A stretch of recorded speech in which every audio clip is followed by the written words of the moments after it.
Polavaram project పనులు శరవేగంగా సాగుతున్నాయి. అనుకున్న సమయానికి పూర్తి అయ్యేలా అడుగులు వేస్తోంది ఏపీ సర్కార్. ఇప్పటికే డయాఫ్రమ్ వాల్ పునర్నిర్మాణం పూర్తి అయింది. అలాగే వేగంగా ఈసీఆర్ఎఫ్ పవర్ ప్రాజెక్టు పనులు ముందుకు కదులుతున్నాయి. పుష్కరాల కంటే ముందే ప్రాజెక్టు పూర్తి చేయాలనే లక్ష్యంతో ఉంది ఏపీ ప్రభుత్వం.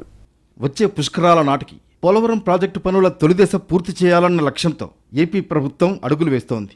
దీనికోసం చేయాల్సిన పనులను ప్రణాళిక ప్రకారం చేసుకుంటూ ముందుకు వెళుతోంది. 2020 తర్వాత వచ్చిన వరదల కారణంగా పోలవరం ప్రాజెక్టు డయాఫ్రమ్ వాల్ దెబ్బతినడంతో కొత్త వాల్ నిర్మాణాన్ని 18 నెలల్లోనే పూర్తి చేశారు.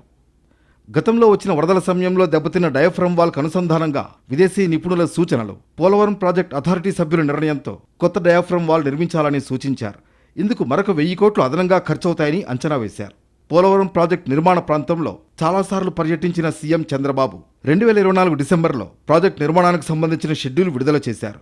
దాని ప్రకారం 2025 జనవరి 18న డయాఫ్రమ్ వాల్ కాంక్రీట్ నిర్మాణ పనులు మొదలుపెట్టారు.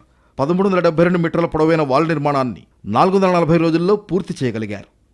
డయాఫ్రమ్ వాల్ పూర్తయ్యే వరకు వేచి చూడకుండా సమాంతరంగా ఈసీఆర్ఎఫ్ డ్యాం పనులు ప్రారంభించారు. 2027 పుష్కరాల నాటికి ఈసీఆర్ఎఫ్ డ్యాం పనులు పూర్తి చేసి పోలవరం ప్రాజెక్టును జాతికి అంకితం చేయాలన్న లక్ష్యంతో ఏపీ ప్రభుత్వం ఉంది. దీంతో పాటే ఈ ఏడాది సీజన్ మొదలయ్యేలోగా పోలవరం ఎడమ ప్రధాన కాలువ పనులు పూర్తి చేసి అనకాపల్లి వరకు గోదావరి జలాలు తీసుకువెళ్లేలా ఏర్పాట్లు జరుగుతున్నాయి.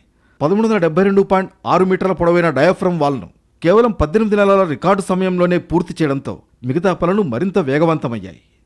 కీలకమైన వాల్ పూర్తి కావడంతో గోదావరి నది సహజసిద్ధంగా ప్రవహించే ప్రాంతంలో ఇప్పుడు ఎర్త్ కమ్ రాక్ఫిల్ నిర్మాణ పనులు ఊపందుకున్నాయి.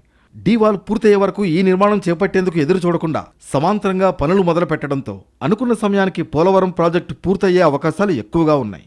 డయాఫ్రమ్ వాల్ నిర్మాణంపై మట్టి, ఇసుక, రాతితో చేపట్టబోయే ఈసీఆర్ఎఫ్ డ్యాం పనులు శరవేగంగా కొనసాగుతున్నాయి. గోదావరి నదిపై 28 మీటర్ల వెడల్పు, 53.32 మీటర్ల ఎత్తులో నిర్మించే ఎర్త్ కమ్ రాక్ఫిల్ డ్యాం పనులు జోరుగా సాగుతున్నాయి. దిగువన 28 మీటర్ల వెడల్పుతో ప్రారంభమయ్యే ఈ నిర్మాణం 53 మీటర్ల ఎత్తు దాటాక కేవలం 6 మీటర్ల వెడల్పుతో ఉంటుంది.